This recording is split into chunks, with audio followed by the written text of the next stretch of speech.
Senhor, tudo bem? Bom dia, doutor Carlos. É um prazer recebê-lo aqui no programa. Vem cá, o que o senhor está achando aí do governo do Bolsonaro, hein? Olha, eu acho que nós temos que ter em conta um momento difícil, que é uma mistura de uma crise sanitária com uma crise econômica, uma crise financeira e uma...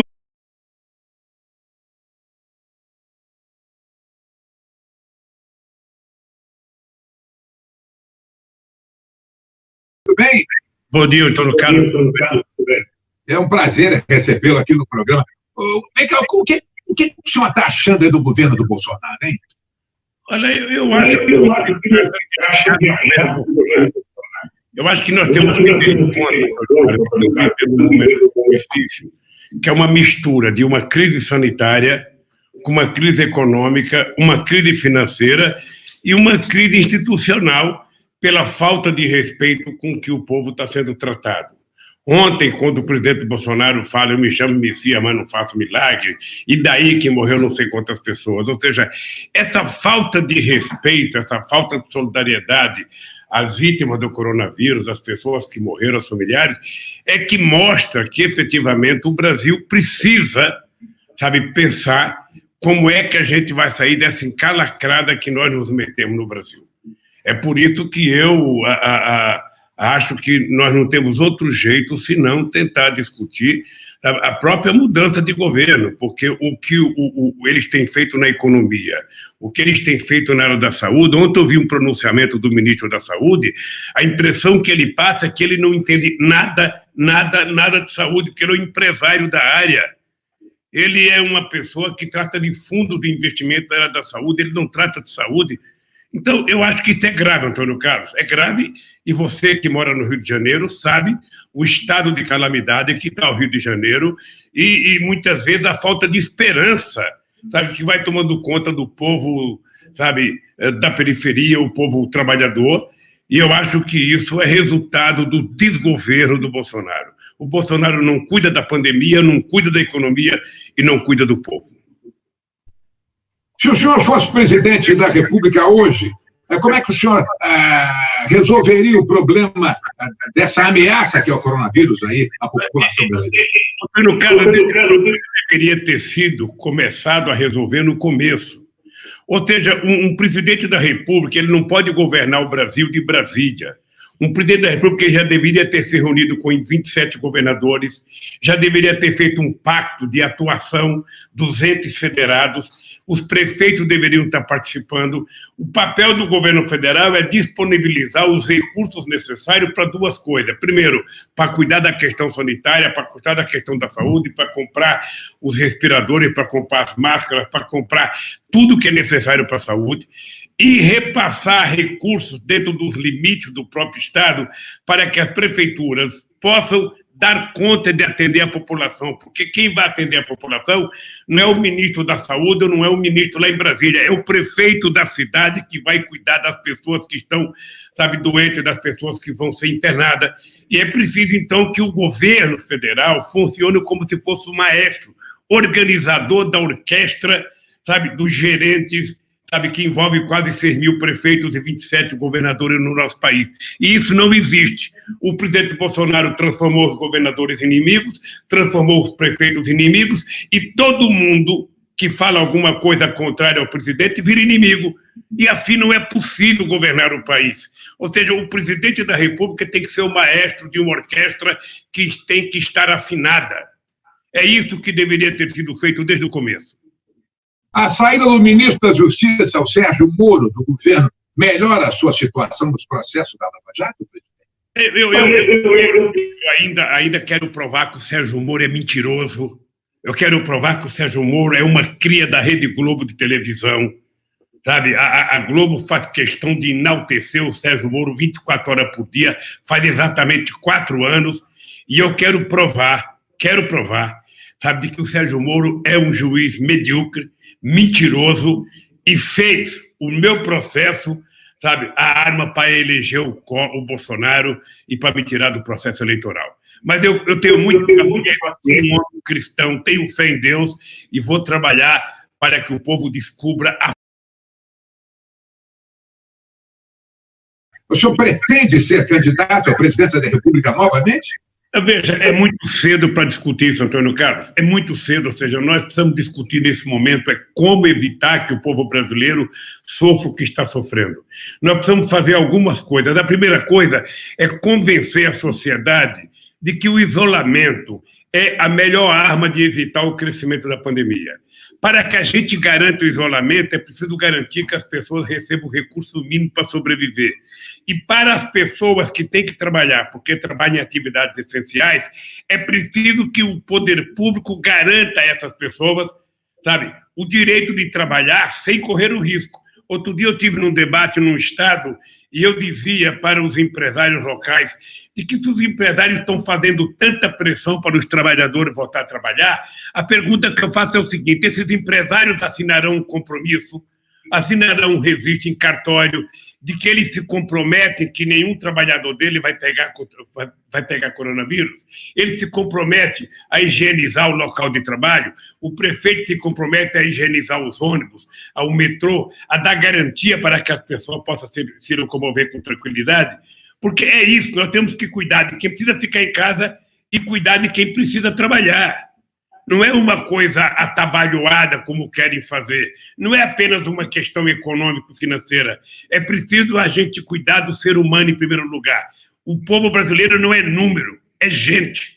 E nós temos que cuidar como gente. O Trump, que falava muita bobagem há um mês atrás, agora é o país recordista, já tem mais de 1 milhão de pessoas contaminadas, já tem 58 mil mortes, e o Brasil, só o Rio de Janeiro, já tem mais mortes do que a Argentina. É muito grave o que aconteceu no Brasil, o que está acontecendo. E segundo todos os cientistas que falam todo santo dia em rádio e televisão, eles dizem que a coisa pode se agravar. E eu acho, Antônio Carlos, que para cuidar da vida do ser humano não tem preço. Por isso é que eu sou favorável que o Brasil possa, sabe, rodar dinheiro, aumentar a base monetária do país para que a gente garanta que as pessoas tenham como sobreviver enquanto durar a pandemia. Eu tenho uma pergunta aqui do deputado Dionísio Lins. Ele pergunta o seguinte: se o senhor estivesse na presidência, que medidas tomaria contra essa pandemia para salvar vidas sem afetar a economia?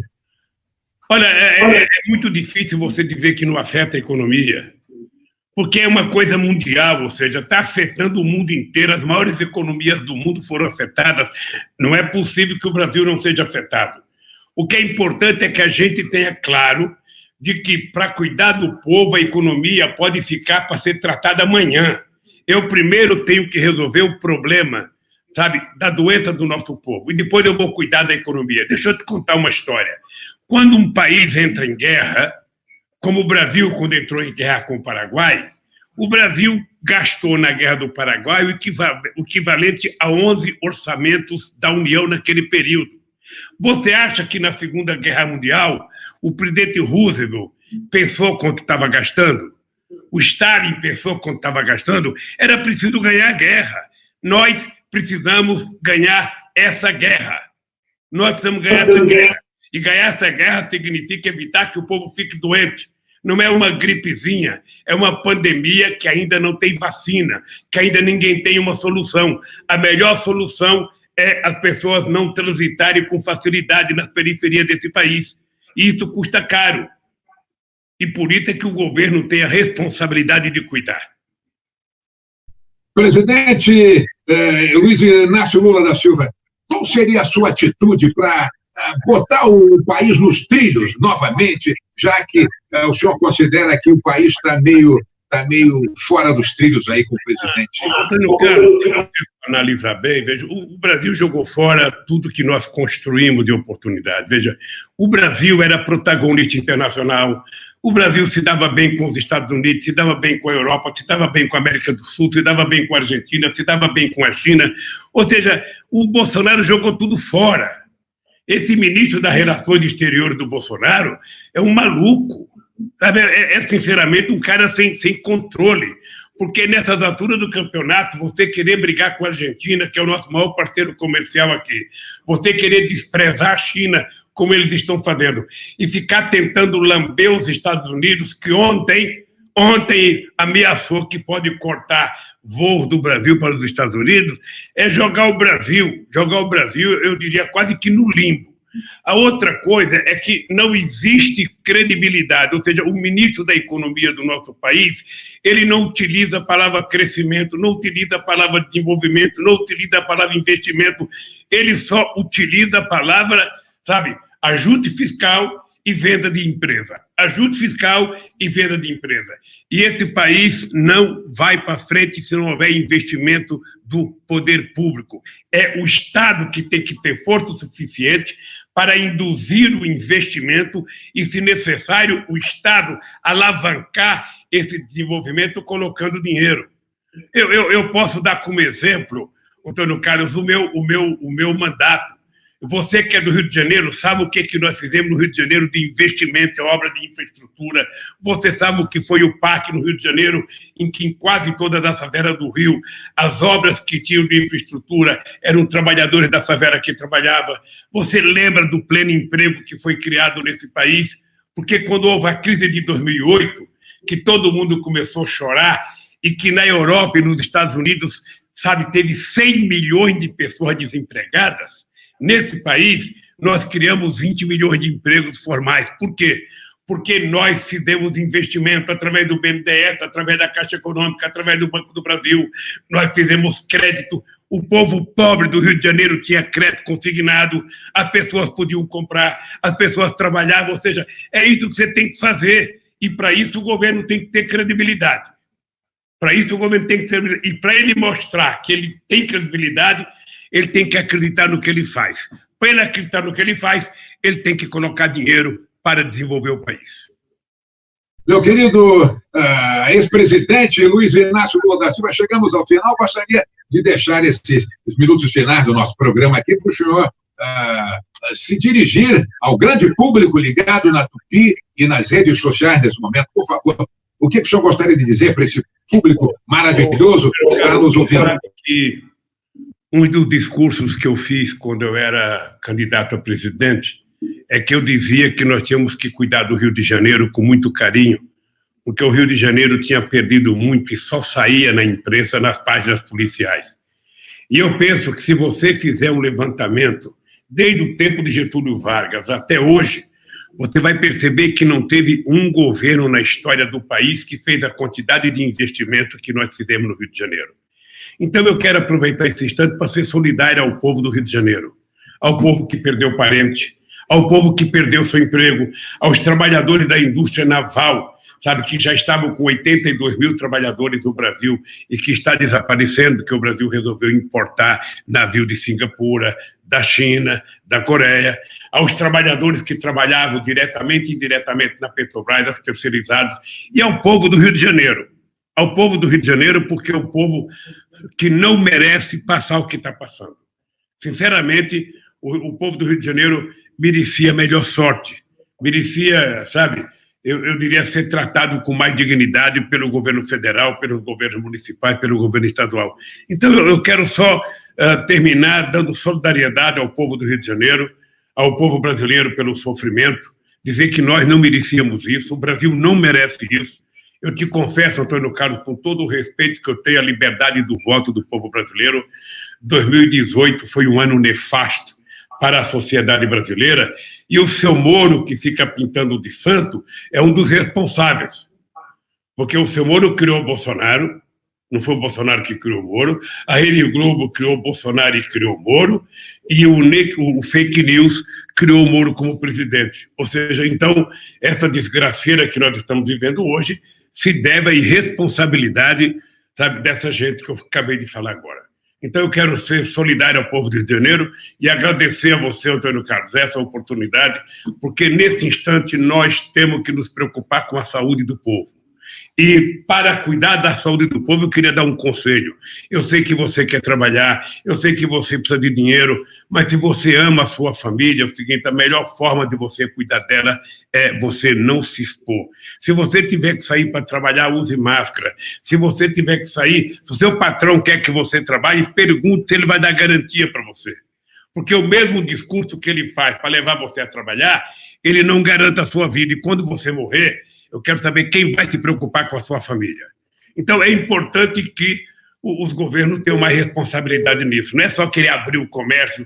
Ontem eu vi uma cena em Campina Grande, na Paraíba, Antônio Carlos, os patrões, sabe, forçando os trabalhadores a se ajoelharem na porta das calçadas para reivindicar que o prefeito abrisse as lojas.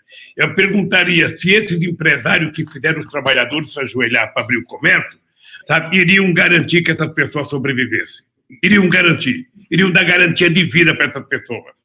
Sabe, então, é um momento difícil, é um momento de solidariedade, é um momento em que a gente tem que humanizar o nosso comportamento, porque não tem rico e não tem pobre. Ou seja, se bem que as coisas vão arrebentar mais para o lado dos pobres outra vez, eu quero ser solidário e agradecer a você, Antônio Carlos. Lula, muito obrigado pela sua participação no nosso programa. O Clóvis Monteiro, que vai continuar comandando aqui a programação da Tupi, ele quer fazer uma pergunta para o senhor. Está aqui o Clóvis Monteiro, presidente Lula. Por favor, Clóvis. Bom dia, presidente. Bom dia.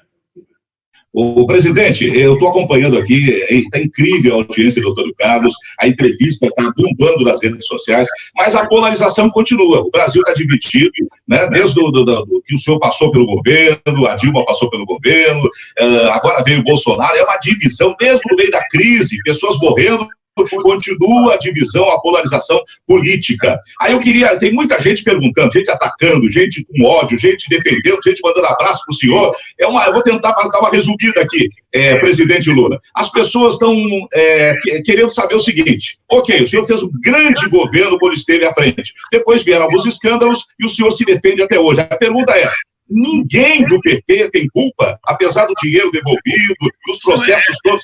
Digamos que o senhor não tem a culpa, o senhor se defende em todo espaço que consegue. Mas ninguém do PT tem culpa desses escândalos recentes do Brasil, presidente Lula? Olha, se tiver culpa e for apurado, que as pessoas do PT sejam punidas como qualquer outra. É o que eu tenho desafiado. Veja, eu estou desafiando o Moro. Ele se escondeu atrás da toga o tempo inteiro a provar que o apartamento era meu. Eu estou dizendo, ele sabe que não é. Então, eu provei que não era meu. Por que ele me condenou? Qual é o crime que ele encontrou no meu processo? É um crime indeterminado, ou seja, ele não sabe que crime foi. Qual é a acusação feita contra mim? O Dallagnol não sabe. Ele disse: não me peçam provas, eu só tenho convicção. Ora, por conta disso, eu fiquei 580 dias preso. Por conta disso, eu passei 4 anos vendo meu nome ser, sabe, esculhambado todo santo dia nos meios de comunicação. Então, essas pessoas precisam aprender que honra, caráter e dignidade a gente não encontra no shopping, não. A gente nasce, ele vem no berço. Então, eu quero provar que o Moro é mau caráter, que o Moro é um péssimo juiz, que o Moro não julgou, sabe, com isenção, ele julgou pensando politicamente, ele já queria ser ministro, sabe, e depois ele saiu do governo dizendo: olha, eu pedi uma indenização para o Bolsonaro me garantir. Quem está garantindo ele agora? Porque ele corre mais risco agora com os milicianos do Rio de Janeiro do que corria com o ministro da Justiça. Eu quero saber se ele vai andar com um pelotão de segurança atrás dele. Ou eu quero saber quem é que está garantindo para ele. Sabe? Sinceramente, é um vexame, sabe?